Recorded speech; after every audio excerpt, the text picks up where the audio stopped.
মা হলো আমাদের বর্ষার ছাতা, মা হলো আমাদের শীতের কাঁথা। প্রচণ্ড খিদেতে গরম ভাত, দুঃখ বা ক্লান্তে শান্তির ছাদ, শরীর খারাপে ওষুধ ও নাশ, বাতরামিতে জুতো ও ঝাঁটা, আবার চোখের জলে নতুন আশা। কি ঠিক বললাম তো?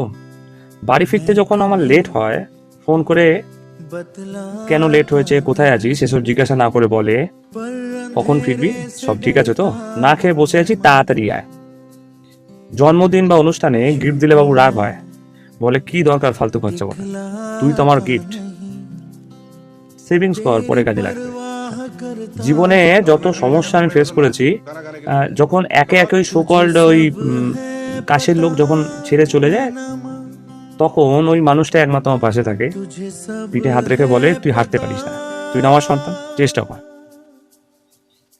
2023 সালে জুলাই মাসে একজন আমাকে বলেছিল, ইউ আর মামাস বয়, খিল্লি করে। বিশ্বাস করো, আমার রাগ হয়নি, অপমানিত মনে হয়নি, আমার প্রাউড ফিল হয়েছিল, আমার গর্ব বোধ হয়েছিল। Yes, I am the mama's boy. Thank you so much.